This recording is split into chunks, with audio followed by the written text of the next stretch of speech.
Paws in the City has become one of the largest and most important animal rescue groups in the Dallas-Fort Worth area. Year after year, Paws in the City has seen an increase in community involvement through the number of volunteers, financial support, and, most importantly, the number of animal lives saved. Committed to ending the abuse, neglect, and overpopulation of Dallas area dogs and cats, Paws in the City volunteers work towards the goal of finding every pet a loving home.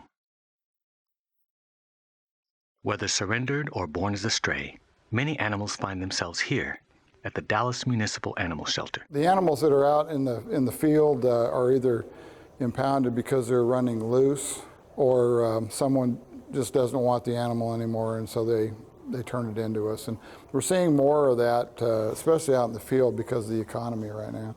You know, we get a lot of animals that come in that behaviorally they can't be put up for adoption, or they've been hit by a car, or something like that. And of course, we look to our rescue groups to help us out on some of those kind of animals, which Paws in the City really does. Due to overwhelming numbers, it's hard to find healthy animals a home, and even more difficult for the ill, injured, and abused. I have a great respect for the Paws in the City. They're a great rescue organization. Probably one of my biggest groups that pull from us from here at DAS, and I can always rely on them.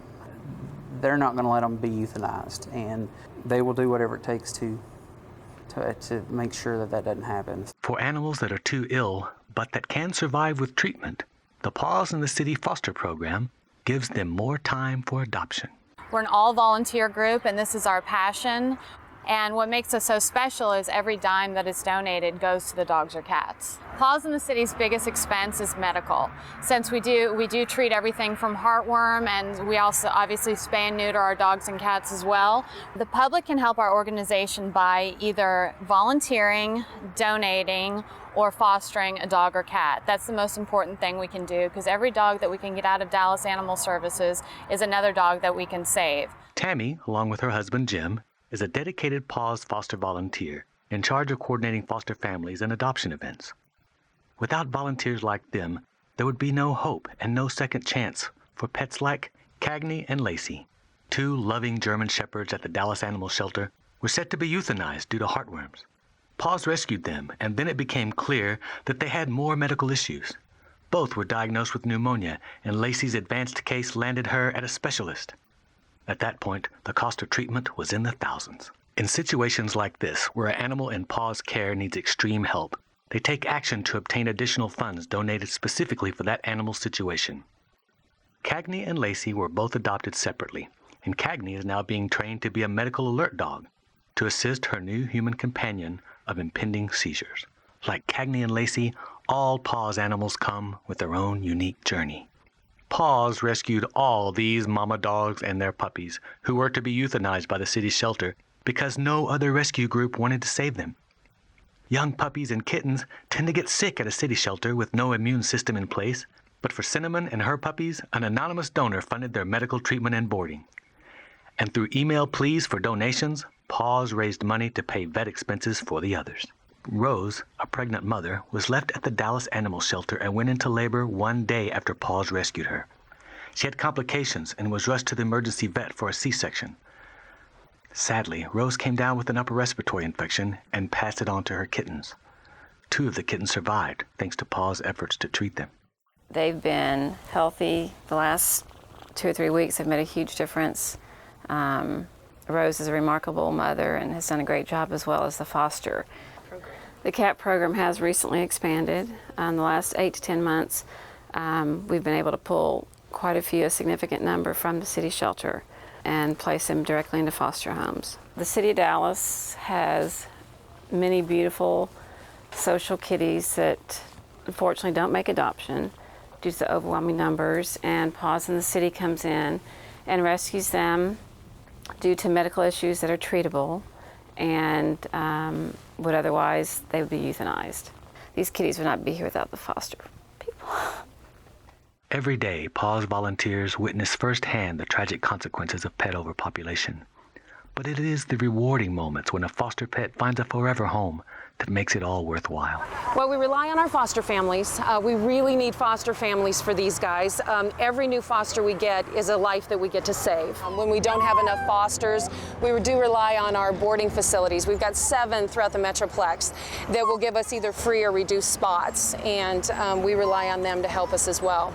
I think fostering with Paws is probably one of the single most important parts, because without our fosters, we couldn't save them. Everything about it I love. It's amazing what we can do for dogs like Bobo, who shouldn't even be alive for so many different reasons, and we can give them a second chance. And all of these dogs should be dead, and it's amazing that they're alive today. I love Paws. Too often, animals are in good physical health, but are difficult to place in a loving home because of behavioral issues. Paws feels these dogs deserve the time and patience needed for a happy outcome. With the help of dog trainer Nicole, dog aggressive Daisy was given another chance at life and the hope of finding a forever home. When I first got Daisy, she bounced off the walls. You couldn't keep her still for a second. She was just so high energy, and she just lunged at every person and every dog she saw. It wasn't that she was aggressive towards people, but she just wanted to be close to them, and she didn't understand there's certain rules that go along with that. If a dog comes to a shelter with aggression issues, the likelihood is that if those aggression issues are detected right away, they'll most likely put him down within a week or a couple of days. After spending time with Nicole at her Biker Dogs training facility, Daisy now lovingly plays with puppies, walks in a pack, and even exercises on the treadmill. She's come a long way. I work with them on a daily basis, make sure that they have plenty of socialization, that they have plenty of home environment. I'm sort of a halfway house for canines.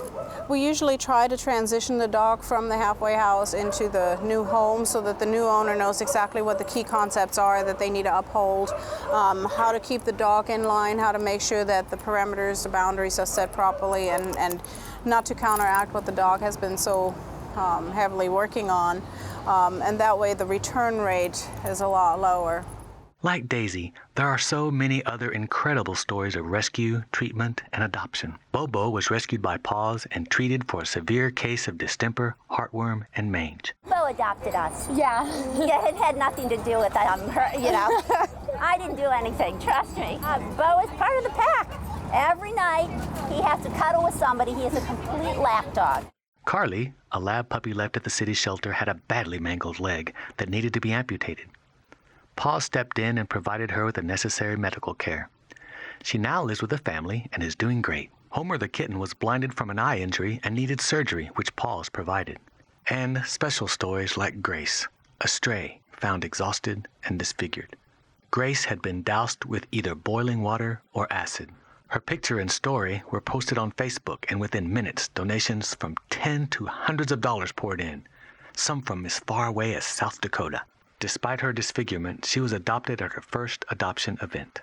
These stories are just a microcosm of what Paws in the City is all about. People coming together whenever an animal needs help. Paws in the City is making a difference, one animal at a time. We're only limited by our financial resources.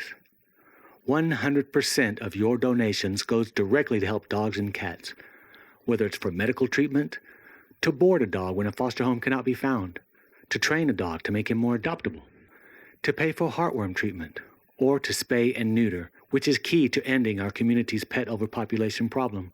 While we are making strides, we've still got a long way to go, and with your support, we can win this battle. And I will wait for you to take my hand.